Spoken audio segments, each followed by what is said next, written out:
Hi hello అండి. Welcome back to Sindhu Gangotri cooking vlogs.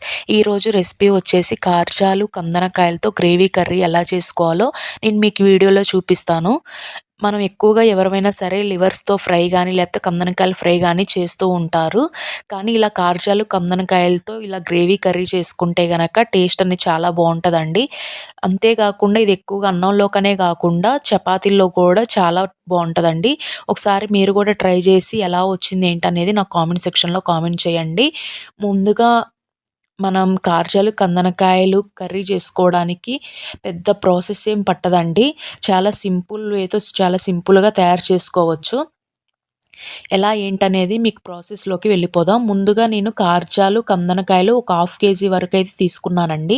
ఇలా half KG కార్జాలు, కందనకాయలు తీసుకొని బాగా వాష్ చేసుకోవాలి.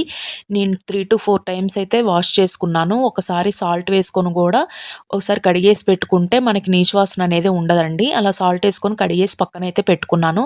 తర్వాత స్టవ్ ఆన్ చేసుకొని ఒక కళాయి పెట్టుకొని దాంట్లో ఒక 3-4 టేబుల్ స్పూన్స్ వరకైతే ఆయిల్ అయితే వేసుకోండి. మనకెప్పుడైనా సరే నాన్ వెజ్ ఐటెమ్స్‌లోకి ఆయిల్ అనేది కొంచెం ఎక్కువే పడతదండి. ఆయిల్ కొంచెం ఎక్కువ ఉంటేనే టేస్ట్ బావుంటది. కొంచెం ఆయిల్ వేసుకున్న తర్వాత, ఆయిల్ కొంచెం ఫ్రై అయిన తర్వాత అందులో నేను కర్రీ కోసం అని చెప్పేసి ఆనియన్స్, మిర్చి, టమాటా ముక్కలనైతే ముందుగానే కట్ చేసి పెట్టుకున్నాను. ఇలా ఆనియన్స్, మిర్చినైతే వేసేసుకోవాలి. ఏసుకొని ఇలా ఫ్రై చేసుకోవాలి. మనకు ఆనియన్స్ అనేది మగ్గిపోవాలండి. అలా మగ్గిన తర్వాత కొంచెం అంతా అల్లం వెల్లుల్లి పేస్ట్ అయితే వేసుకోండి. నేను ఒక 2 టేబుల్ స్పూన్స్ వరకైతే అల్లం వెల్లుల్లి పేస్ట్ అయితే వేశాను. అల్లం వెల్లుల్లి పేస్ట్ గూడా పచ్చివాసన పోయే విధంగా ఫ్రై చేసుకోవాలి మొత్తం. ఇలా ఫ్రై చేసుకున్న తర్వాత నేను కట్ చేసి పెట్టుకున్న టమాటా ముక్కలనైతే అందులో వేసేసుకున్నాను. ఇలా వేసుకొని మొత్తం ఒకసారి కలుపుకోండి. ఇలా హై ఫ్లేమ్‌లోనే పెట్టుకొని ఒకసారి మొత్తం కలిపేసుకొని, మనం మంటని మీడియం ఫ్లేమ్‌లో పెట్టేసుకొని మూతైతే పెట్టుకొని మగ్గనిద్దాము. అలా టమాటాలు మగ్గిపోయేవాళ్ళండి. ఒకసారి మధ్య మధ్యలో మూత తీసుకుంటూ ఒకసారి కలుపుకుంటూ ఉండండి. ఫ్లేమ్ మటికి మీడియంలోనే ఉంచండి. లేకపోతే గనక మాడిపోతాయి. నాకు కొంచెం టమాటాలు మగ్గిపోయిన తర్వాత నేను వాష్ చేసి పెట్టుకున్న కార్జాలు, కందనకాయలనైతే కళాయిలో వేశానండి. ఇలా కళాయిలో వేసుకున్న తర్వాత మనం మంటని హై ఫ్లేమ్‌లో పెట్టుకొని ఒక 2-3 మినిట్స్ పాటైతే ఇలా ఫ్రై చేసుకుంటా ఉండాలి. చూసారు గదా! వీడియోలో చూపిస్తున్న విధంగా ఇలా ఫ్రై చేసుకుంటా ఉండాలి. ఒక 2 నిమిషాల పాటు అలా ఫ్రై చేసుకుంటే మనకి పచ్చివాసన అనేది ఉండదు. కొంచెం అంతా మనకవి గూడా ఫ్రై అయిపోతాయి. ఇలా ఫ్రై చేసుకున్న తర్వాత మనం మూతనైతే కొంచెం సేపు ఒక 3 మినిట్స్ పాటు మూతనైతే పెట్టేసుకొని కొంచెం సేపు ఉడకనిద్దాము. మీడియం ఫ్లేమ్‌లో పెట్టుకోండి. మంటని మీడియం ఫ్లేమ్‌లో పెట్టుకొని ఒక 3 మినిట్స్ పాటైతే ఉడకనిస్తే మనకి చూసారు గదా! అందులో నుంచి కొంచెం అయితే వాటర్ అనేది బయటకొస్తా ఉంటాయి. ఇలా వచ్చిన తర్వాత మళ్ళీ ఒకసారి మొత్తం ఒకసారి కలిపేసుకోండి.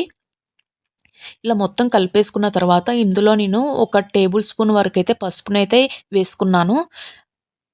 అంతే ఒక టేబుల్ స్పూన్ వరకైతే సాల్ట్‌నైతే వేసుకోండి. మీకు టేస్ట్‌కి సరిపడా మీరెంత సాల్ట్‌నైతే తింటారో అంత వేసుకోండి. నేను ఒక టేబుల్ స్పూనేసి కొంచెం అంతా వేసుకున్నానండి. వేసుకొని మొత్తం ఒకసారి మళ్ళీ ఒకసారి కలిపేసుకోండి. మంట హై ఫ్లేమ్‌లో ఉంచుకొని మళ్ళీ ఒకసారి మొత్తం కలిపేసుకోవాలి. ఇలా వీడియోలో చూపిస్తున్నాం కదా! మొత్తం మనకి పసుపు, ఉప్పు అనేది మొత్తం ముక్కలకి పట్టే విధంగా మొత్తం ఒకసారి కలిపేసుకోండి. కర్రీ అనేది టేస్ట్ అనేది చాలా బావుంటదండి. ఒకసారి మీరు గూడా ట్రై చేయండి. అంతే నేను ఒక టేబుల్ స్పూన్ వరకైతే కారం అయితే యాడ్ చేశాను.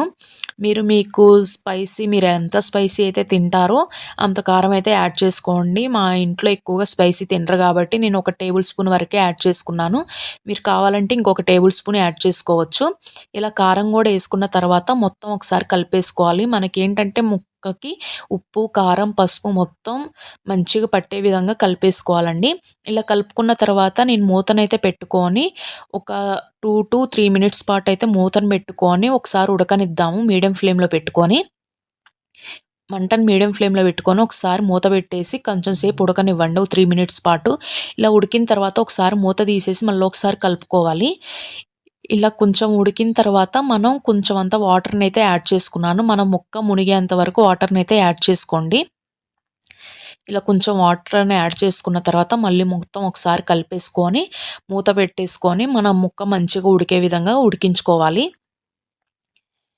ఇలా మనకి ఇదొచ్చేసి ఒక 5-10 మినిట్స్ పాటైతే పడతదండి. ఇలా మొత్తం చూసారు గదా! వాటర్ మొత్తం ఉడకడం స్టార్ట్ అయినాయి. మనకి ఇది ఇలా ఉడుకుతున్న టైంలోనే ఒకసారి మూత తీసేసి ఒక టేబుల్ స్పూన్ వరకైతే ధనియాల పౌడర్ అయితే యాడ్ చేసుకున్నాను.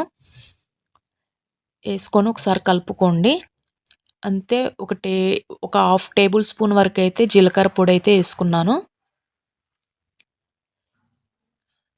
అంతే ఒక టేబుల్ స్పూన్ గరం మసాలా వేసుకొని మొత్తం ఒకసారి కలుపుకోండి. మనకి అదంతా ముక్కంతా మంచిగా ఉడికిపోవాలండి. మొత్తం ఉడికిపోయి అంతా వాటర్ అనేది అంతా ఇంకిపోయి మొత్తం మనకి గ్రేవీ టైప్‌లో రావాలండి. అలా వచ్చే విధంగా మనం ఉడికించుకోవాలి. లాస్ట్‌లో నేను కొంచెం అంతా చికెన్ మసాలా గూడా యాడ్ చేశాను. ఏసుకొని మొత్తం ఒకసారి కలిపేసుకోవాలి. మన కూర మొత్తం దగ్గర పడాలండి. వాటర్ అంతా ఇంకిపోయి మనకు కొంచెం తినడానికి అన్నంలో కలుపుకోవడానికి, చపాతీల్లోకైనా తినడానికి వీలయ్యే విధంగా గ్రేవీ అయితే ఉంచుకోండి. చూసుకొని మీకు తగినట్టుగా మీరు ఉంచుకోండి. నాకీ నాకీ కన్సిస్టెన్సీలో చాలు గాబట్టి నేనింక లాస్ట్‌లో కొంచెం అంత కొత్తిమీరనైతే వేసేసుకున్నాను. వేసేసుకొని మొత్తం ఒకసారి కలిపేసుకోవాలి. అంతేనండి. ఎంతో టేస్టీగా ఉండే, ఎంతో ఈజీగా తయారు చేసుకోవచ్చు. ఇది చపాతీల్లోకి గూడా టేస్ట్ అనేది చాలా బావుంటది. కొంచెం సేపు మనం కొత్తిమీరేసినాక కొంచెం సేపు ఒక 2 మినిట్స్ పాటు ఉడకనిచ్చుకుందాము. మీరు ఇంకా కొంచెం పలచగా కావాలనుకుంటే, ఇంకా కొంత గ్రేవీ కావాలనుకుంటే గనక ఇంకొంచెం వాటర్ ఉన్నప్పుడే మీరు స్టవ్‌నైతే ఆఫ్ జేసుకోండి. నాకు ఈ కన్సిస్టెన్సీలో చాలు గాబట్టి నేనిప్పుడు ఈ టైంలో ఆపేసాను. Stove off జేసేసుకున్నాను. అంతేనండి. ఎంతో టేస్టీగా ఉండే కార్జాల కందనకాయల గ్రేవీ కర్రీ రెడీ. ఒకసారి మీరు కూడా ట్రై చేసి ఎలా వచ్చింది ఏంటనేది కామెంట్ సెక్షన్‌లో కామెంట్ చేయండి. ప్లీజ్ నా ఛానల్ సబ్స్క్రైబ్ చేసుకోండి. Thank you.